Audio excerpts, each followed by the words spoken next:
नमस्कार साथियों, मैं आशीष पांडे अध्ययन एकेडमी इलाहाबाद की यूट्यूब चैनल पर आपका स्वागत करता हूं और उम्मीद करता हूं आप जहां भी होंगे बिल्कुल सुरक्षित और स्वस्थ होंगे। तो साथियों, आज जो हम स्टार्ट करने जा रहे हैं वो मेरी साइंस की सीरीज में वो अगला चैप्टर है मेरा, जिसमें आज हम पढ़ेंगे मानव जनन तंत्र। मानव जनन तंत्र यानी human reproductive system. Human reproductive system, मानव जनन तंत्र। देखिए, मानव जनन तंत्र में जैसे कि हम देखें तो प्रजनन माने रिप्रोडक्शन। रिप्रोडक्शन एक ऐसी क्रिया है, रिप्रोडक्शन एक ऐसी क्रिया है जो कि इस ब्रह्मांड में इस धरा पर सभी जीव रिप्रोडक्शन करते हैं। रिप्रोडक्शन का जो एक मकसद है, जो उसका एक मेन एम है, वो यह है कि अपने समान ही संतति माने अगली पीढ़ी, अपने समान ही संतति पैदा करना, अपने समान ही जीव पैदा करना। तो कहने का मतलब प्रजनन की अगर परिभाषा देखी जाए तो वह क्रिया जिसमें जीवधारी अपने समान ही जीवों को पैदा करने की क्षमता रखता है, प्रजनन कहलाती है। और इस क्रिया में मानव शरीर में कुछ ऐसे अंग होते हैं जो प्रजनन अंग के तौर पर कार्य करते हैं। तो आज हमें उन्हीं तंत्र को, उन्हीं अंगों को देखना है और उसके बारे में हम डिस्कस करेंगे, उनके स्ट्रक्चर को हम देखेंगे। ओके, तो चलिए आइए वीडियो को आगे बढ़ाते हैं और अपने टॉपिक को क्लियर करते हैं। ओके, चलिए।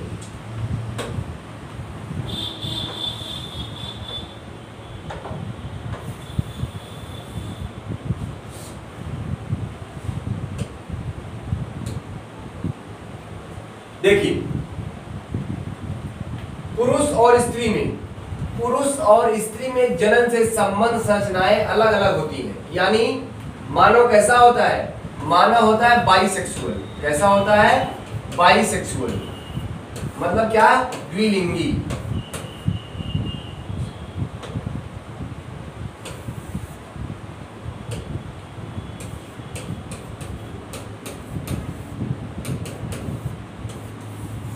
द्विलिंगी ने एक लिंगी। क्यों? क्योंकि इसमें नर मादा यानी मेल फीमेल अलग अलग होते हैं। नर मादा अलग अलग होते हैं। ओके, कहने का मतलब कि मानव में नर मादा अलग अलग संरचनाएं हैं और इनकी अलग अलग जनन अंग होते हैं। तो यहाँ पे यही मेंशन है कि संरचनाएं अलग अलग होती हैं जो एक विशिष्टीकृत नर और मादा जनन तंत्र बनाती हैं। मनुष्य के जीवन में जनन तंत्र निश्चित आयु पर क्रियाशील होता है, जिसे यौनारंभ कहते हैं, माने युवावस्था। सामान्यतः लड़कों में यौनारंभ 15 से 18 वर्ष की उम्र में, जबकि लड़कियों में यह 13 से, चलिए यहाँ पे 13 से 15 कर देते हैं, 13 से 14 कुछ भी कह लीजिए, तो 13 से 15 वर्ष की उम्र में होती है। ठीक है, कहने का मतलब कि पुरुषों में और महिलाओं में जो युवावस्था का आरंभ होता है वो लगभग 12 से 15 साल के बाद और लगभग 18 साल तक होता है। ठीक है, तो चलिए आगे बढ़ते हैं और देखते हैं इसकी कुछ और विशेषताएं। यौनारंभ के आरंभ होने पर माने युवावस्था के आ जाने पर नर माने मेल में शुक्राणु। अब देखिए, नर में शुक्राणु की बात कर रहा है वो।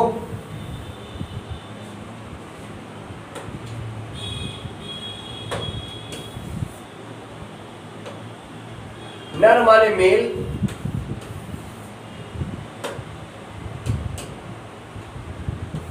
जो नर ग्रंथि होती है मेल, इसे कहते हैं टेस्टिस। अभी हम अलग अलग संरचना को विशिष्टीकृत करेंगे। तो नर की जो जनन ग्रंथि है उसे टेस्टिस कहते हैं, यानी वृषण। मानव में यानी मनुष्य माने पुरुषों में एक जोड़ी वृषण होते हैं, जो कि क्या? शुक्राणु का निर्माण करते हैं। यहाँ पे लिखा है ना कि यौनारंभ के आरंभ होने पर शुक्राणु तथा स्त्री अंडाणु उत्पन्न करती हैं। ठीक, तो पुरुषों में 2 जोड़ी वृषण होते हैं जो कि शुक्राणु का निर्माण करते हैं। ये शुक्राणु कहाँ होते हैं? पुरुषों के बीज में। बीज माने सीमेन, बीज माने सीमेन। सीमेन में शुक्राणु होते हैं। इसमें लगभग 20 करोड़ से 40 करोड़ या कह लीजिए कई करोड़ों में शुक्राणु होते हैं। ठीक, और महिलाओं में अंडाणु यानी जो मादा का जो जनन अंग है मादा का जनन अंग कौन सा है? ओवरी माने अंडाशय, ओवरी माने अंडाशय। मादा में जो जनन अंग है उसको अंडाशय कहते हैं, और इन अंडाशय से अंडाणुओं का निर्माण होता है। जब शुक्राणु और अंडाणु का कंजुगेशन होता है, माने ये मिलते हैं, संयुग्मित होते हैं, तभी एक जाइगोट का निर्माण होता है। क्या इसके निर्माण? जाइगोट का निर्माण होता है। ठीक, तो जो नर जनन ग्रंथि है, नर जनन ग्रंथि, उसे कहते हैं वृषण, और जो मादा जनन ग्रंथि है उसे कहते हैं अंडाशय। क्या कहते हैं? अंडाशय। ओके, चलिए आगे बढ़ते हैं। नर का वृषण तथा स्त्री का अंडाशय हार्मोन्स का स्रावण करते हैं। नर का वृषण और स्त्री का अंडाशय क्या करते हैं? हार्मोन्स का स्रावण करते हैं। देखिए, जो नर का ग्रंथि है वृषण, इससे निकलता है टेस्टोस्टेरोन। क्या निकलता है? टेस्टोस्टेरोन। टेस्टोस्टेरोन जिसे बोलते हैं पौरुष हार्मोन या मर्दानगी का हार्मोन। मादा ग्रंथि जो अंडाशय है, अंडाशय से क्या अंडाशय क्या है? ये अंडाणु बनाता है, और इन अंडाणुओं से निकलता है कौन सा हार्मोन? एस्ट्रोजन। क्या निकलता है? एस्ट्रोजन। और ये एस्ट्रोजन महिलाओं में क्या करता है? उनकी युवावस्था और गर्भधारण में सहायक होता है। ठीक, युवावस्था और गर्भधारण में सहायक होता है। ठीक है, चलिए, नर हार्मोन को टेस्टोस्टेरोन, यहां मैंने बताया आपको कि जो नर हार्मोन से क्या बोलते हैं? टेस्टोस्टेरोन बोलते हैं, और मादा हार्मोन को एस्ट्रोजन बोलते हैं। और मादा हार्मोन क्या? एस्ट्रोजन। क्लियर? चलिए आगे बढ़ते हैं। अब आते हैं नर जनन तंत्र को, अलग अलग डिफाइन करेंगे। नर जनन तंत्र, ठीक है, नर जनन तंत्र देख लेते हैं। तो नर जनन तंत्र में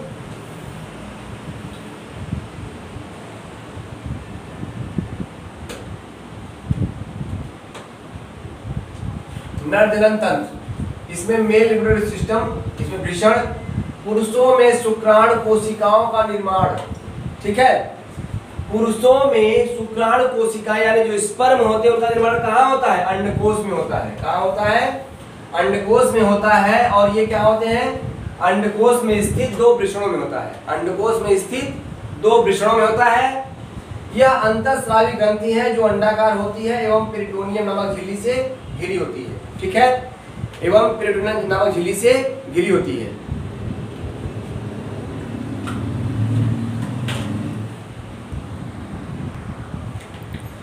तो पुरुषों में शुक्राणु कोशिकाओं का निर्माण अंडकोश में होता है। अंडकोश में क्या? अंडकोश में दो वृषण होते हैं। अंडकोश में दो वृषण होते हैं, और यह एक अंतःस्रावी ग्रंथि है जो अंडाकार होती है और पेरिटोनियम नामक झिल्ली से घिरी होती है। माने जो वृषण है इनके चारों तरफ कौन सी झिल्ली होती है?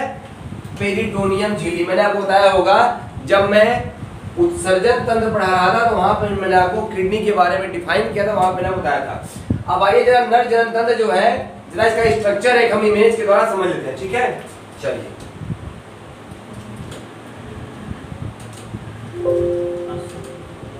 अब देखिए आपके सामने एक मेल रिप्रोडक्टिव सिस्टम माने मेल रिप्रोडक्टिव सिस्टम की इमेज है। इसमें देखते हैं आप कि कैसे कैसे क्या क्या है।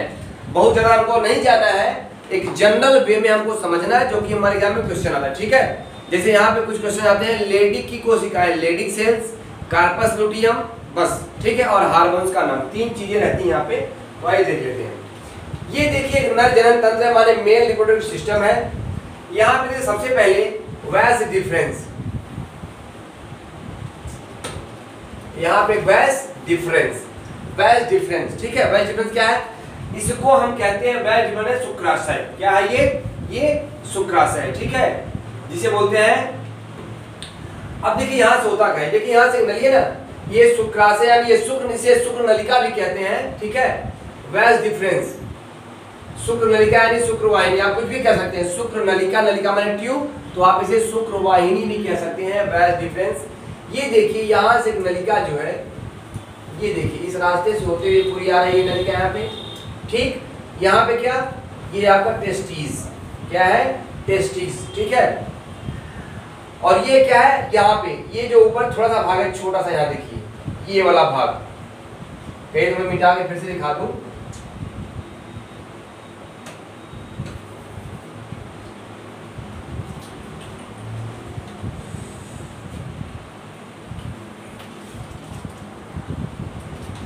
तो मैंने बताया आपको वैस डिफरेंस, ठीक, माने शुक्र नलिकाएं या शुक्र वाहिनियां, टेस्टिकल्स माने टेस्टिस, और देखिए यहाँ टेस्टिस के ऊपर एक छोटा सा जो हिस्सा है यहाँ पे, इसे बोलते हैं एपिडिडाइमिस। एपिडिडाइमिस यानी अधिवृषण, एपिडिडाइमिस यानी अधिवृषण। अधिवृषण ही वह ग्रंथि है जो शुक्राणुओं को कहाँ लाती है, टेस्टिस से, क्या करती है, टेस्टिस से लाती है कहाँ पे, शुक्र नलिकाओं में, ठीक है। तो और उसका क्या करती है, ये उसको संचय भी करती है, अधिवृषण जो है इसका संचय भी करती है। ध्यान दीजिएगा, मनुष्य के तापक्रम, जो बाहरी तापक्रम है, उसको जो टेस्टिस होता है वहां के तापक्रम में डिफरेंस होता है, ठीक, इसीलिए शुक्राणु जो होते हैं बाहरी तापमान में नष्ट तुरंत हो जाते हैं, ठीक। चलिए आगे बढ़ते हैं। यहाँ पे आपकी ग्रंथि शो कर रही है जिसे प्रोस्टेट, क्या है ये, प्रोस्टेट, ठीक। प्रोस्टेट ग्रंथि, काउपर्स ग्रंथि और एपिडिडाइमिस, ये सभी मिलकर के किसका निर्माण करते हैं, सीमेन का यानी वीर्य का भाग बनाते हैं, ठीक। यहाँ पे आपका पेनिस, ठीक। अब देखिए पेनिस क्या है, एक मूत्र मार्ग है और इसे मैथुन अंग भी कहते हैं, माने सेक्सुअल ऑर्गन भी है और ये यूरिनल पथवे भी है। पेनिस के द्वारा ही सीमेन को बाहर कहाँ निकलाता है, मादा जननांग यानी योनि में, ठीक है। तो यहाँ पे हम बता दें आपको, ये कोलन, कोलन माने बड़ी आंत का भाग है कोलन, ब्लैडर जो यूरिन ब्लैडर है, यहाँ पे वेस डिफरेंस, यहाँ पेनिस, यहाँ पे यूरेथ्रा, यूरेथ्रा माने क्या, जो मूत्र मार्ग है, ठीक है। यहाँ पे एपिडिडाइमिस अधिवृषण, यहाँ पे आपका टेस्टिकल माने अंडाशय, ये आपका अंडकोश, ये आपकी प्रोस्टेट ग्रंथि, ये सेमिनल वेसिकल, ठीक है, सेमिनल वेसिकल। तो ये पूरा जो स्ट्रक्चर है ये किसका है, नर जनन तंत्र का, ठीक है। इसमें जो मेन भाग होता है वो होता है वेस डिफरेंस, शुक्र नलिकाओं का, टेस्टिकल का और एपिडिडाइमिस का, ठीक है। बाकी पेनिस जो है क्या, माने पेनिस आपका मेन मार्ग है जिसे शिश्न कहते हैं, शिश्न आपका मेन अंग है जो कि मैथुन अंग और मूत्र मार्ग के दोनों के रूप में कार्य करता है, ठीक। चलिए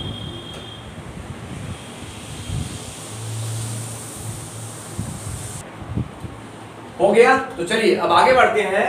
ये मैंने जो आपको बताया नर जनन तंत्र, ठीक है। अब आगे बढ़ते हैं। अब देखिए मैंने क्या बोला, जो नर जनन तंत्र यानी जो ये आपका मेल सिस्टम है, इसका कार्य क्या है, शुक्राणु को तथा नर हार्मोन को उत्पन्न करना होता है। माने जो मेल रिप्रोडक्टिव सिस्टम है, माने आपका टेस्टिस, इससे क्या उत्पन्न होता है, शुक्राणु और नर हार्मोन टेस्टोस्टेरोन। अब शुक्राणु क्या है, शुक्राणु माने स्पर्म, इनकी लंबाई 5 माइक्रोन तक होती है। ये देखिए मैं इसकी बना संरचना आपको, यही शुक्राणु है आपका, ठीक।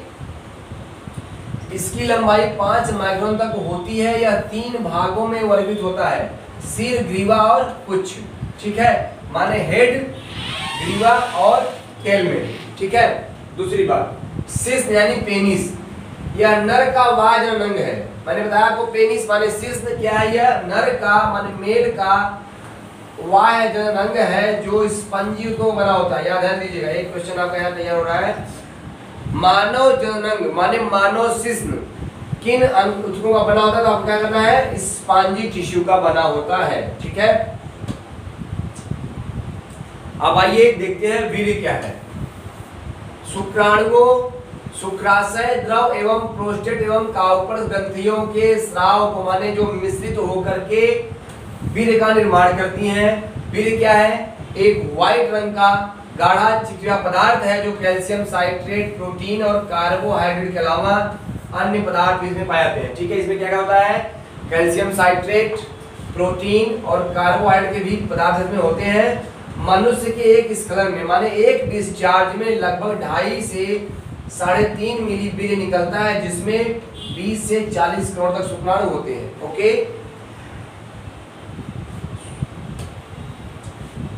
ठीक, अब आते हैं फीमेल रिप्रोडक्टिव ऑर्गन पर। फीमेल रिप्रोडक्टिव ऑर्गन पर। आइए इसको भी देख लेते हैं।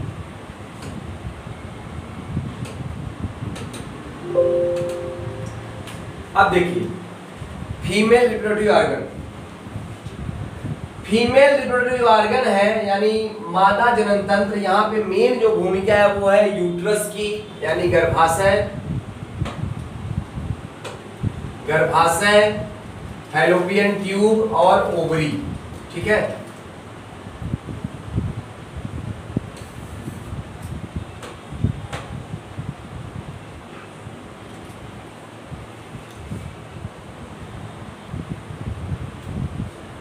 तो ठीक है, मादा जनन तंत्रों में ओवरी यानी अंडाशय, जिस प्रकार नर में माने मेल में 2 टेस्टिस होते हैं, उसी प्रकार मादा में भी 2 अंडाशय होते हैं। माने अंडाशय कितने होते हैं? 1 जोड़ी अंडाशय होते हैं। ठीक है, दूसरी बात, ये आपका वेजाइना, वेजाइना माने योनि, माने ये क्या है? ये इनका जनन अंग है, यानी ये भी जनन अंग है, ये भी मूत्र मार्ग है। ठीक है, मादा में मूत्र मार्ग और जनन अंग दोनों अलग अलग होते हैं, माने एक दूसरे से भिन्न भिन्न होते हैं। और ये आपका फैलोपियन ट्यूब, फैलोपियन ट्यूब क्या है? यहाँ से क्वेश्चन आता है। फैलोपियन ट्यूब जो जन्म की प्रक्रिया होती है, माने शुक्राणु और अंडाणु का जो निर्माण होता है जिससे जाइगोट बनता है, तो जन्म की क्रिया कहाँ होती है? फैलोपियन ट्यूब में, याद रखिएगा। और किसी भी जीव का माने जो भ्रूण होता है, माने जो जाइगोट होता है, उसका निर्माण कहाँ होता है? माने उसका विकास और उसका पोषण कहाँ होता है? यूट्रस में। 2 क्वेश्चन, मादाओं में जन्म की प्रक्रिया निषेचन माने फर्टिलाइजेशन, जो निषेचन होता है वो कहाँ होता है? फैलोपियन ट्यूब में होता है। लेकिन जो भ्रूण का विकास होता है, जो भ्रूण का पोषण होता है, वो कहाँ होता है? तो यूट्रस यानी गर्भाशय में। दूसरी बात, अब देखिए अंडाशय, यहाँ पे देखिए अंडाशय मादाओं में वृक्क के समीप माने किडनी के नजदीक ही उदर गुहा में 1 जोड़ी अंडाशय होते हैं। स्त्री युग्मक का उत्पादन माने जो फीमेल जो युग्मन, फीमेल जाइगोट का उत्पादन, और स्त्री हार्मोन माने मादा हार्मोन जो आपका एस्ट्रोजन है, इसका क्या है? इसका श्रावण अंडाशय से ही होता है। अंडाशय में 40,000 से 2 लाख अपरिपक्व पुटक, पुटक माने क्या? पुटक माने क्या? ओवा, ओवा माने क्या? अंडाणु। पुटक होते हैं, किंतु पूरे जीवन काल में 500 से कम ही पुटक परिपक्व हो पाते हैं। पुटक को परिपक्व होने में यानी मेच्योर होने में 28 दिन लगते हैं। ठीक है, 28 दिन लगते हैं। अब आपका देखिए पुटक क्या, ये ओवम आपका है। अंडाणु स्थिर होते हैं, गोलाकार होते हैं एवं निष्क्रिय होते हैं। लेकिन जैसे ही शुक्राणुओं से इनकी कंजुगेशन होता है इनका, तो ये सक्रिय होते हैं। अब आते हैं अंडवाहिनियां, अंडवाहिनी यानी फैलोपियन ट्यूब। अंडाशय के पीछे एक कीट माने क्या है? कुप्पी जैसी संरचना होती है जिसे अंडवाहिनी कहते हैं।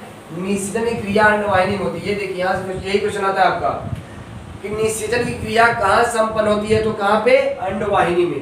गर्भाशय यह पेशियों का बना नाशपाती के आकार का एक अंग है जिसमें भ्रूण का पोषण एवं विकास होता है। ध्यान रखिएगा, निषेचन कहाँ होता है? तो अंडवाहिनी में। और पोषण कहाँ होता है? भ्रूण का, और विकास कहाँ होता है? तो गर्भाशय में। ठीक है, निषेचन क्या है देखते हैं। अंडोत्सर्ग काल में, अंडोत्सर्ग क्या है? जब ऋतुस्राव माने मेंस्ट्रुअल साइकिल के दौरान अंडाणु का जो निर्माण होता है, तो उसमें डिंब और शुक्राणु माने अंडाणु और शुक्राणु के मिलने पर निषेचन होता है, जिससे युग्मनज यानी जाइगोट का निर्माण होता है। ये क्या है? भग्न शिशिका, क्लिटोरिस। योनि के ऊपर माने वजाइना के ऊपर एक मटर के दाने जैसी संरचना होती, क्लैटोरिस, जो कि देखा जाए तो एक स्ट्रक्चर में जो मेल ऑर्गन्स है पेनिस या सिस, उसी के समान ये भी महिलाओं में मैथुन क्रिया के दौरान ये उत्तेजना पैदा करती है, माने एक्साइटमेंट के लिए रिस्पॉन्सिबल है। भग्न शिशिका इसे बोलते हैं क्लिटोरिस। ठीक है, यह योनि प्रधान में मूत्र मार्ग के बाहरी छिद्र के ऊपर स्थित एक मटर के दाने जैसी ग्रंथि होती है। ठीक, क्या करती है ये? इसका रोल ये है कि मैथुन क्रिया में एक्साइटमेंट क्रिएट करती है। ठीक, योनि माने वजाइना। महिलाओं में मूत्र मार्ग और योनि छिद्र अलग अलग होते हैं, ये मैंने आपको पहले ही बताया। यह 8 से 10 मीटर लंबी नलिका होती है जिसकी दीवार 3 तहों माने स्लेश और पेशी और संयोजी ऊतक की बनी होती है। शुक्राणु यौन के माध्यम से गर्भाशय में, शुक्राणु जो होते हैं वो मादा जनन के जरिए कैसे पहुंचते हैं? मैथुन क्रिया के द्वारा। मैथुन क्रिया के द्वारा यानी सेक्सुअल इंटरकोर्स के द्वारा जो शुक्राणु होते हैं वो फीमेल के वजाइना के माध्यम से गर्भाशय पहुंच जाते हैं और गर्भाशय से पुनः यह कहाँ पहुंचते हैं? फैलोपियन ट्यूब में। फैलोपियन ट्यूब में पहुंचते हैं जहां पे क्या होता है? निषेचन होता है। निषेचन के बाद यह वापस जो जाइगोट बनता है, माने दोनों के जो केंद्रक है आपस में मिल जाते हैं, तो ये दोनों वापस कहाँ आते हैं? गर्भाशय में। ठीक, गर्भाशय में किसी भी जीव का प्रारंभिक विकास होता है। ठीक है, अब ये देखिए मेसोसाइकिल, ऋतुस्राव, जैसे मासिक धर्म कहते हैं। मासिक धर्म जो है यह स्त्रियों में 12 से 14 वर्ष की अवस्था से आरंभ होता है और 40 से 45 या 50 की अवस्था तक बंद जाता है। क्यों? क्योंकि इस अवस्था के बाद से और इस अवस्था तक महिलाओं में एस्ट्रोजन हार्मोन्स का सेक्रेशन होता है। एस्ट्रोजन हार्मोन्स का सेक्रेशन होता है और 45 से 50 साल की अवस्था में इस हार्मोन का सेक्रेशन क्या होता है? बिल्कुल बंद हो जाता है, जिससे क्या महिलाओं में मोनोपाज यानी रजनोवृत्ति की अवस्था आ जाती है। ठीक, ऋतुस्राव के आरंभ से 14वें दिन अंडोत्सर्ग होता है और एक ऋतुस्राव लगभग 28 दिन के अंतराल पर होता है। माने हर महीने के प्रत्येक 28 दिन के अंतराल पर महिलाओं में मेंस्ट्रुअल साइकिल का चक्र शुरू होता है, जिसमें वे क्या होती हैं? जिसमें फैलोपियन ट्यूब से अंडाणुओं का निर्माण होता है। ठीक, और उस दौरान अंडाणु यानी अंडोत्सर्ग माने क्या? अंडोत्सर्ग होता रहता है। ठीक है, चलिए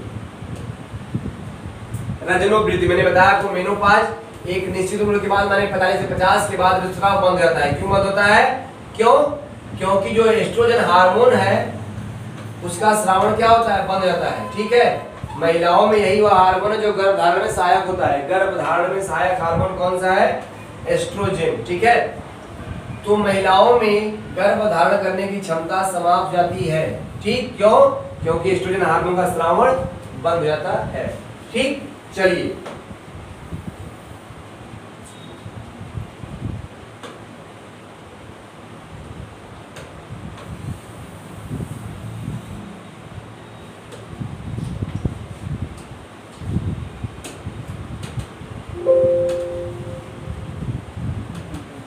अब यहाँ पे वापस दे लेते हैं फैलोपियन ट्यूब संरचना और आपका यूट्रस। देखिए फैलोपियन ट्यूब, ये देखिए ना यहाँ पे जो संरचना ये गई है,